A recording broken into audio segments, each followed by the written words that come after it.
प्रहलाद का भांजा था। प्रहलाद श्री का भांजा था राहु, जो उसकी बहन थी सिंह का हुआ विप्रचित्त नाम के दैत्य से हुआ था, और उसी विप्रचित्त का पुत्र राहु था। राहु भी दैत्य था, और प्रहलाद का भी जन्म दैत्य वंश में ही हुआ है। जो वृंदावन के कथाकार हैं वो तो इस कथा को बड़ी रसिकता से गाते हैं, कहते हैं, आनंद लेते हुए इस कथा को कहते हैं हिरण्यकशिपु जब तपस्या के लिए जाने लगा, बदला लेने के लिए अपने भाई का, तो कहते हैं पहली बार जब वो वन में गया तो वहाँ कहते हैं प्रभु श्री नारायण स्वयं वहाँ शुक बन करके आ गए, और जब जब वो ध्यान लगाने लगा तभी वहाँ आवाज़ आती, वो शुक आवाज़ करता नारायण नारायण नारायण, तो वो एकदम उसका समाधि खुलता, ये मेरे दुश्मन का नाम ले रहा है, जिसने मेरे भाई को मारा है, उसकी समाधि खुल जाती। और जब जब वो ध्यान लगाने का प्रयास करे बोले तब तब वो शुक बोले नारायण नारायण, तो उसे तोते पर बड़ा गुस्सा आया कर। अंत में बोला ये तोता मुझे भजन नहीं करने देगा, नाम जप करने देगा, और घर लौट के आ गया। पत्नी ने कहा अरे क्या हुआ, कैसे आ गए तुम, तो तपस्या करने। कभी कभी घर में जब लड़ाई हो जाती है तो लोग कहते हैं हम तो जा रहे हैं अपने हरिद्वार जा रहे हैं, लेकिन घर की याद आती है, बच्चों की याद आती है, और भी बहुत सारी याद आती है। मन तब तक शांत हो जाता है, फिर लौट आते हैं, फिर देवी जी कहते हैं अरे तुम तो हरिद्वार गए थे रहने के लिए, क्या होगा बड़ी जल्दी आ गए। तो बड़ा संकोच लगता है, बड़ी शर्म लगती है, बहाने बनाए जाते हैं, अरे भाई याद आने लगी, ये हो गया वो हो गया। तो वही इस तरीके से जब हिरण्यकशिपु लौट करके आता तो कयादू ने कहा क्या हुआ, आप तो भजन करने गए थे और इस प्रकार से आप भजन करना। अरे क्या करूं, मैंने तो कोशिश की, वहाँ एक तोता आ जाता था, मुझे लगता है वो विष्णु का ही दूत होगा, जब जब मैं भजन करता तो तभी कहता नारायण नारायण। तो कयादू परम भगवत भक्ता थी। घर में एक भक्त तो होना ही चाहिए, चाहे पत्नी हो या पति या दोनों ही हो, अच्छी बात, और दोनों ही ना हो तो बड़ा गड़बड़, तो पुत्र होना चाहिए भक्त, पुत्री भक्त होना चाहिए। किसी न किसी के माध्यम से माता पिता अथवा भक्त के कारण हमारा मन ईश्वर में लग जाता है। तो ये कहते हैं वृंदावन के कथाकार कहते हैं कयादू जी ने बार बार पूछ कर उससे 1 से 8 बार नारायण नाम कहवा लिया हिरण्यकशिपु से। और वन में जाने से पहले, जब हिरण्यकशिपु वन में जाने लगा था, उससे जाने से पहले भागवतकार कहते हैं कि उसी समय उसके बाद कयादू के उदर में प्रहलाद का प्रारंभ हुआ, और फिर हिरण्यकशिपु जब चला गया वहां से तब उसने घनघोर तप किया जाता। एक पैर पर खड़े होकर अनेक प्रकार से उसने तप किया, और इतनी घनघोर तपस्या की कि उसके कहते हैं शरीर पर दीमक ने जैसे मिट्टी का जैसे घर बना लेते हैं, इस प्रकार से, क्योंकि सतयुग में हड्डियों में प्राण रहा करते थे इसलिए, और कलयुग में आजकल हमारे प्राण हमारी श्वासों में हुआ करते हैं, सतयुग में इन हड्डियों में प्राण हुआ करते थे, इसलिए दीमक वगैरह अगर हमारे इस चर्म को मांस को खा भी लेती थी लेकिन हम में प्राण बने रहते थे। तो इस प्रकार से जब उसने बहुत घनघोर तपस्या की वहां पर, तो कहते हैं उसने एक पैर पर खड़ा हो गया और उवृद्ध बाहु अपने ऐसी बाह ऊपर करके भजन करने लगा। उस भजन के प्रभाव से क्या हुआ, इतना घनघोर तप करने से उसके मस्तिष्क में इतनी तप की उग्रता पैदा हुई कि उसकी उस खोपड़ी से धुआं निकलने लगा। जब धुआं निकलने लगा और सारे ब्रह्मांड में जब धुआं फैलने लगा और वो धुआं देवलोक में जब गया तो सबकी श्वासें रुकने लगी, सब घबराने लगे कि इस विश्व का, इस ब्रह्मांड का नाश हो जाए। तब देवता लोग दौड़कर ब्रह्मा जी के पास गए। ब्रह्मा जी ने कहा, ब्रह्मा जी तो बड़े खुश हुए। ब्रह्मा जी कह रहे अरे भाई दिति, ये जो कश्यप से इसका विवाह हुआ है, हमारे सारे संबंधी ये लोग हैं और हमारा ही संबंधी तप कर रहा है। तो देवताओं ने कहा कि महाराज अब तो अपने संबंधी के चक्कर में खुश हो रहे हो, हमारे तो सब प्राणांत हो जाएंगे। तब ब्रह्मा जी बोले चलो भाई हम लोग चलते हैं। और जहाँ हिरण्यकशिपु तप कर रहा था, ब्रह्मा जी आए, उन्होंने अपने कमंडल में से मंत्र बढ़ करके उसके ऊपर जल छिड़का। जैसे जल छिड़का उसकी काया पुष्ट हो गई, जैसे पहले थी। देखो, महात्माओं के कमंडल में के जल में भी शक्ति होती है, इसका प्रमाण है। धुंधकारी जब भूत बन करके गौकर्ण के सामने आया, और जब गौकर्ण बैठे हुए थे और जब उसने उसके ऊपर जल छिड़का, तब वो अपने भूत स्वरूप में प्रकट हुआ। तो महात्माओं के कमंडल के जो जल होता है वो भी ऐसा वैसा नहीं होता है। हर चीज उनकी मंत्र से अभिषिक्त की हुई होती है। हम आप लोगों को भी कभी कभी बताते हैं, आप जब बीमार हो जाते हैं, ऐसा होता है, घर में कोई अनिष्ट होता है, तो हम आपको पाठ बताते हैं और पाठ के माध्यम से कहते हैं कि आप इस प्रकार से इसमें स्वच्छ पात्र में जल रखो और इस मंत्र का आप उच्चारण कीजिए। तो मंत्र जब वो अभिषिक्त जल हो जाता है मंत्र से, फिर आप उसका पान कीजिए, तो आपके जितने भी शरीर के रोग हैं वो भाग जाते हैं, निरोग हो जाते। ये मंत्रों में शक्ति है, ये मंत्र ऐसे प्रभावशाली है। मंत्र पढ़कर फेंक देते थे महात्मा लोग, वो वैसा ही हो जाता था, सर्वशक्तिमान। इसलिए वो चीजों को फूंक देते थे, ठीक हो, क्योंकि मंत्र में इतनी शक्ति होती है, ताकत हो। तो ब्रह्मा जी ने जैसे ही जल उसके ऊपर छिड़का, एकदम उसकी काया पुष्ट हो गई। ब्रह्मा जी को प्रणाम किया, नमस्कार, हे ब्रह्मदेव, आप मुझ पर अति प्रसन्न हुए, मैं आपका आभारी हूं। कहा हिरण्यकश्यप, मैं आपसे बहुत प्रसन्न हूं, आनंद, वरदान मांगो, वरदान मांगो। बहुत सारे वरदान हिरण्यकश्यप ने मांगे। मैं इस विष्णु की बनाई हुई किसी भी मनुष्य से नहीं मरूं, मैं दिन में नहीं मरूं, मैं रात में नहीं मरूं, मैं अस्त्र से नहीं मरूं, मैं शस्त्र से नहीं मरूं, मैं दिन में नहीं मरूं, मैं रात में नहीं मरूं। अनेक प्रकार से जो जो उसकी समझ में आया, जहाँ तक वो जानता था विष्णु की पहुँच है या कहाँ तक, वो चीज़ें सारी। ब्रह्मा ने कहा, अरे इतने वरदान बेटा, बड़ी मुश्किल है, कठिन है देन। बोले नहीं महाराज, मैं फिर तब करूँगा। तब बोले नहीं नहीं नहीं, चलो हम दे देते हैं। ब्रह्मा ने स्वीकार कर लिया और कहा, एव मस्तु, जाओ, सारे वरदान हमने तुमको। हिरण्यकश्यप प्रसन्न होकर के घर आया, आनंदित हुआ। और इस बीच में मालूम है एक घटना और हुई। हमारे अज्ञान में हमसे ऐसा अपराध हुआ। नारद ने कहा, बेटी आओ तुम हमारे आश्रम में चलो, जब तुम्हारे पतिदेव लौट कर आ जाएंगे तब तुम आ जाना। और नारद पर सब विश्वास करते थे, दैत्य भी करते थे, देवता भी करते थे, पृथ्वी के लोग भी करते थे, पाताल लोक के भी। नारद की पहुंच सब जगह थी, सब जगह गति थी और सब उन पर विश्वास करते थे। ऐसे नारद विभूति हैं, भगवान के परम भगवत भक्त हैं नारद से। इस प्रकार से कयादु को श्री नारद जी महाराज अपने आश्रम ले गए और वहां जाकर के कयादु रहने लगी। कयादु आश्रम की दिन में सेवा करती और संध्या काल में अथवा सुबह नारद जी उसको श्रीमद् भागवत की कथा सुनाते थे बैठकर। प्रहलाद जी अपनी माता के गर्भ में उस ज्ञान को श्रवण किया करते थे, सुना करते थे। आपको इस कथा के 2-3 प्रमाण ऐसे मिलते हैं कि माता के उदर में बच्चों ने सीखा। अभिमन्यु का पुत्र। इसीलिए हमारे यहाँ शास्त्र कहता है किसी गर्भ काल में माता को बड़े नियम से, संयम से रहना चाहिए, भागवत चरित्रों को श्रवण करना चाहिए, गुरुजनों का दर्शन करना चाहिए, उनका संभाषण करना चाहिए, कथा वार्ताएं सुनना चाहिए, जिससे वह बालक जब पैदा होता है तो पैदा होते ही उसमें वो ज्ञान समाहित होता है जिसको अब हम प्राप्त करते हैं। जब हिरण्यकश्यप तपस्या करके लौट आया तो नारद कयादु को उसके घर में कर गए। हिरण्यकश्यप ने नारद का बड़ा सत्कार किया, आदर किया। कयादु रही और उसके बाद उसके घर में प्रहलाद का जब प्राकट्य। हिरण्यकश्यप जब लौट करके आया, राज्य में सम्मान किया, दैत्यों से मिला, बहुत सारे दैत्य।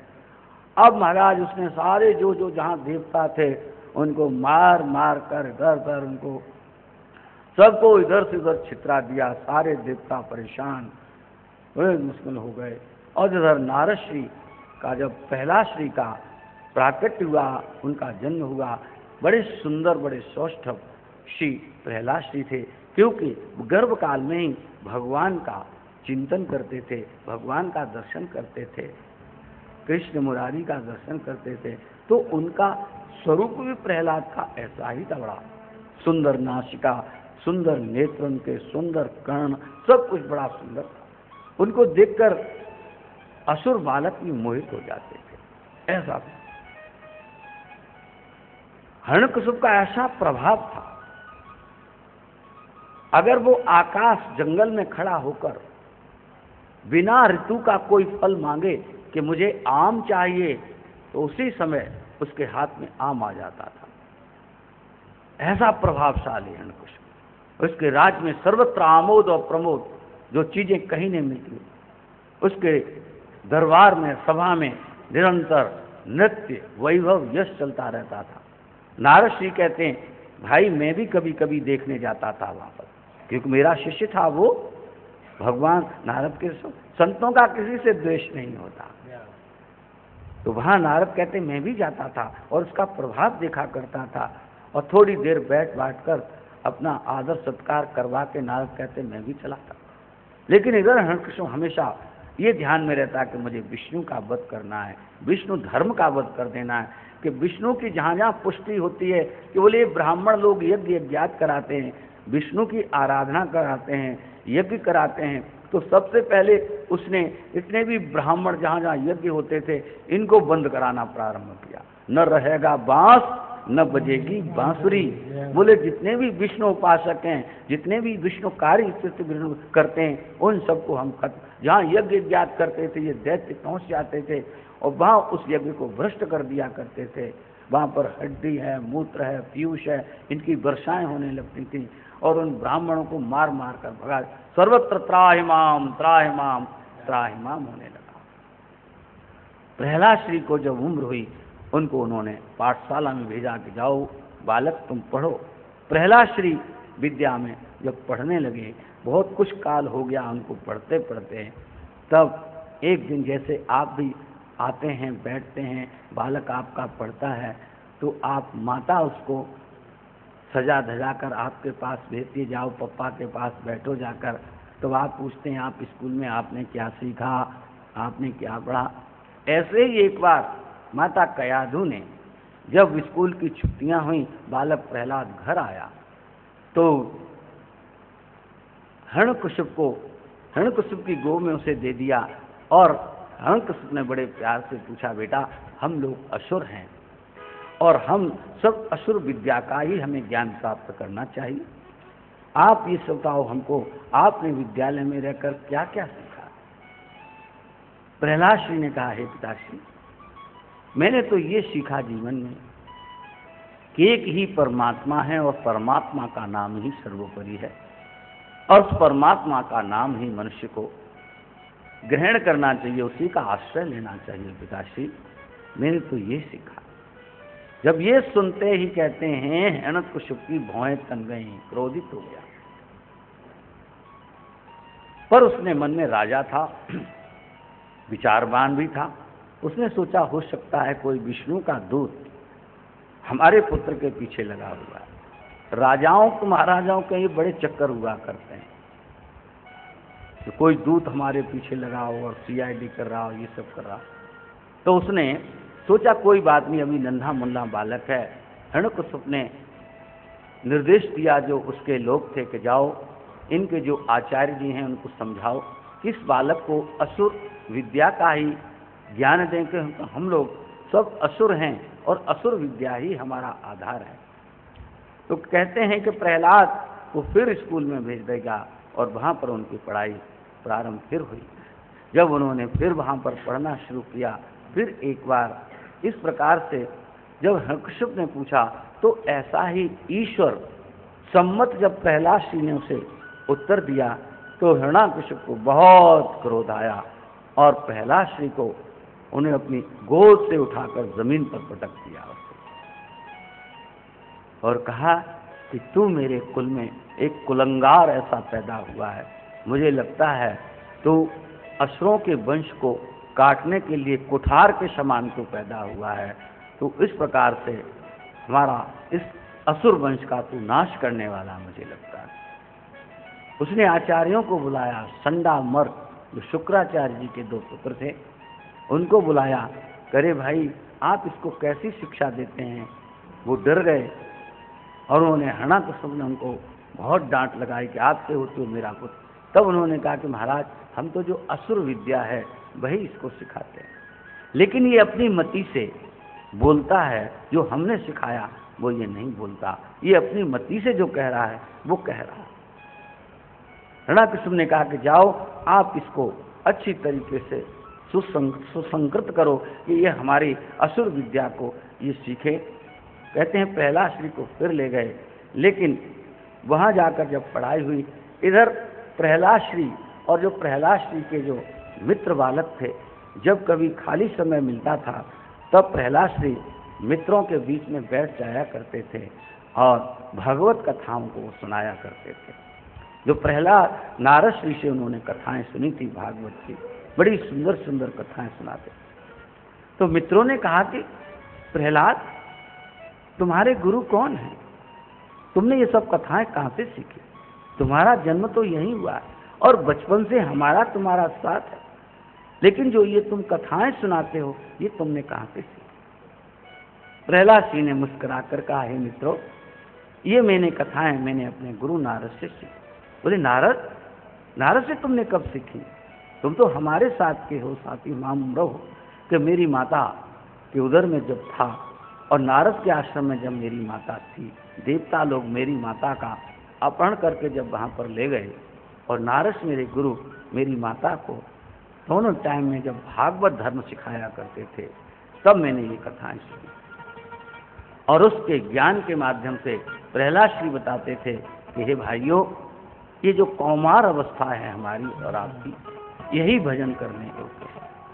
आगे मनुष्य क्या भजन कर सकता है, अभी से बचपन से ही परम प्रभु परमात्मा का नाम लेना चाहिए।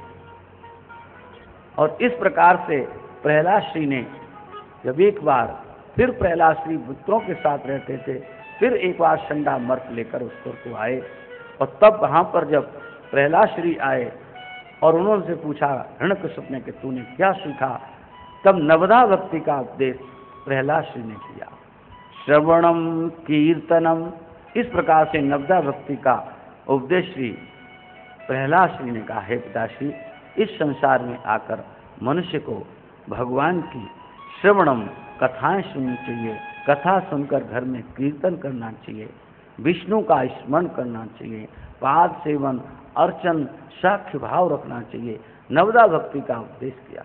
अब तो हिरण्याकश्यप आग बबूला हो गया और उसने कहा कि अब ये समझाने से नहीं, अब इसको उसको मार देना चाहिए, इसको दंड देना चाहिए। और आप सबको मालूम है जो राजोचित जितने भी दंड होते हैं, कठोर से कठोर कठिन से कठिन जो दंड होते हैं वो सब प्रहलाद श्री को प्रदान की गए।